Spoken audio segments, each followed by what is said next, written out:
I'll start with an opening statement.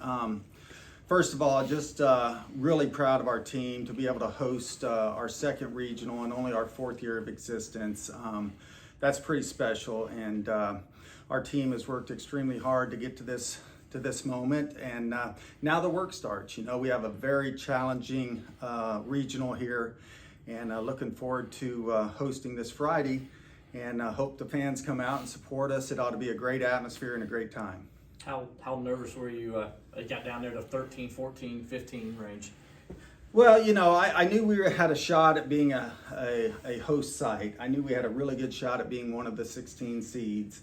But, you know, you never know. You know, it's a committee and you never know how it's going to work out. And there were some times where we thought maybe we'll be a high 2 seed somewhere. And as they kept mentioning the names, you know, it's kind of nerve-wracking. It's never boring, that's for sure. But I know the NCAA committee has a tough time this time of year, and you know there's always brackets you can look at and have a lot of questions. But you know, it's like I've told our team all year long, we're going to have to be good teams to where we want to go, and this is no different in regionals. And it's just a great opportunity. I'm very proud of our team.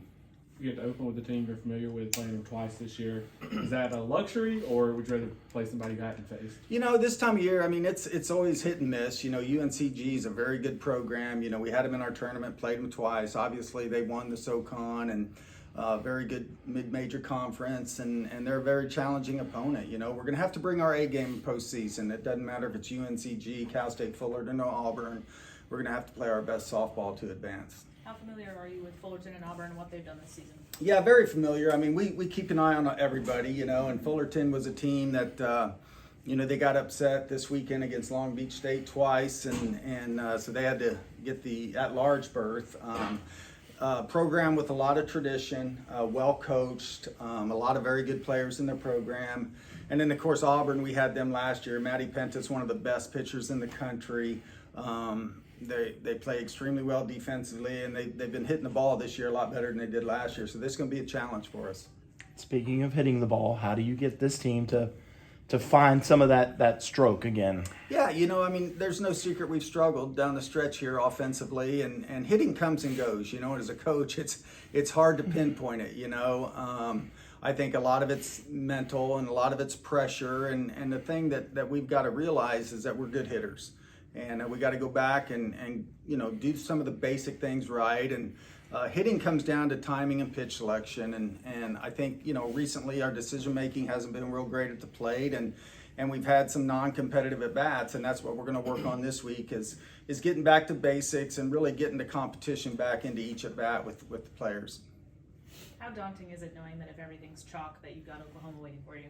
Yeah, you know, I mean, it's daunting, but at the same time, you know, we kind of started this program on the mantra that we were going to shock the world. And, you know, certainly you can't look past this regional. We've got to get out of this regional, and then we can worry about, you know, Oklahoma. But what a better opportunity at the same time, you know, and if you're a program that kind of built on the mantra of shocking the world, that would be a great way to do it. Are you kind of there when you're only your third full season, now hosting 2 regionals? It's remarkable, you know, and I pinch myself all the time, and just very blessed and grateful to be able to come to work with the people that are on our staff and the coaches that we get to coach, you know, and we got a great group here, and they worked extremely hard, and to be in our 4th year in existence, and that includes COVID when there wasn't a postseason, and to be 3 years in a row regionals and 2 years in a row hosting a regional is just remarkable. And so proud of our program, our entire support staff, our coaches, everybody involved in this program. How do you get these young ladies, even though it's the postseason, it's all in one, to just now go relax and have fun? Yeah, I think that's the big key. You know, everybody's 0-0 right now, and it's a new season, and it's the last part of our season, so it's championship time, and we're out to win championships, and it starts with UNCG on Friday.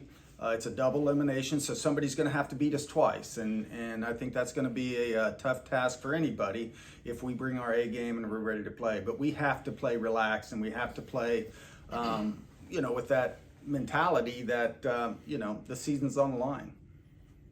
What will kind of this week leading up to this weekend in the games, what will this kind of look like for you guys schedule-wise? Yeah, so we've been practicing in the mornings, trying to avoid the afternoon rains, but, you know, recently it's been raining in the morning now. So try to practice around the weather. But this time of year, it's just really about, making sure we're taking care of some of the details.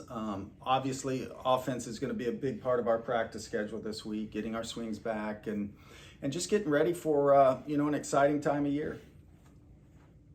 Anything else for Coach Rittman? Hey, thank you all.